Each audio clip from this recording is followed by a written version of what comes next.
Veterans Day is a time to honor service and sacrifice. I'm Jason Harper, and you're watching our Veterans Voices special. For some veterans, the hardest battles aren't fought on the front lines. They're fought quietly every day in their minds. Former Green Beret Nick O'Kelly knows that struggle firsthand, and now he's using his story to break the stigma around mental health. 2,000 feet high in the sky, Green Beret and Black Hawk pilot Nick O'Kelly has soared where so many wish they could. Yet he wanted nothing more than to be 6 feet under. Multiple times per flight, and we would fly for 5, 6, 8, even up to 8 hours a day. I would just, every time I would look out, it was just, that's your solution. Nick served nearly 13 years in Special Forces. Not to brag, but I'm a Green Beret and a Night Stalker 160th pilot, you know? Like, I've proven that I'm not a weak human being. That's years of pressure, deployments, and living in a constant mission mindset. I think the adrenaline, the focus, whatever you want to call it, like allows you to tunnel vision on the mission and whatever you're doing in that moment and kind of block everything else out. His work led him to be one of the most elite soldiers the U.S. military had to offer. That was kind of cool. It also led him to be one of the 12% of veterans living with depression, a number likely much higher. I told you I went down a deep, dark path, right? That lasted for 5 to 6 years. Like, I was just a zombie.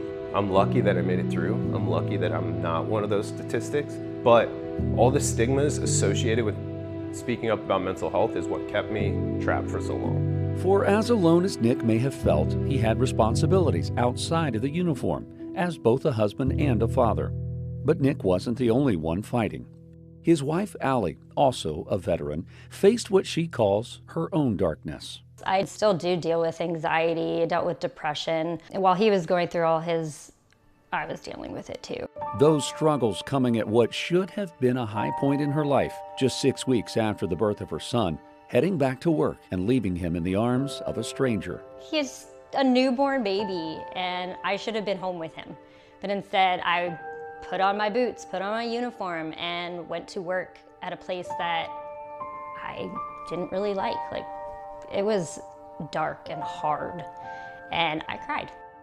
And as the struggles of new life come, so do the heartbreaks of the loss of those closest to us.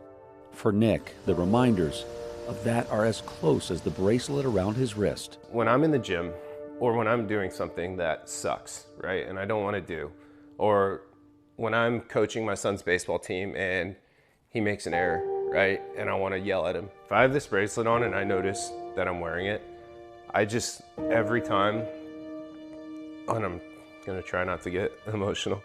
That bracelet bears the name of Chief Warrant Officer Shane Barnes. He was a friend and fellow soldier who didn't make it home, killed during a training exercise over the Mediterranean Sea. I just think about Shane, and he has 2 kids, and just think about how grateful he would be to be in that situation, right? How grateful that he would be to be at the gym and have the opportunity to do one more rep, you know? So, yeah, that's why I wear it, man. It matters. It matters to carry his memory and honor him in that way through it. Both Allie and Nick are continuing their fight, just on a new battlefield, to take on the stigma that plagues those that serve. If those change, all those people that take that action are now going to be okay with not being okay. We all struggle. We all need help. It's just, we gotta speak up. It's why Nick and Allie speak out for themselves and for the ones who can't. A bond that keeps them close as they take on their next mission. I love him. He's my best friend, and I've never stopped loving him. And he's definitely my rock, so I thank him for that. Queen City News Plus. Just search Queen City News on your smart TV's app store.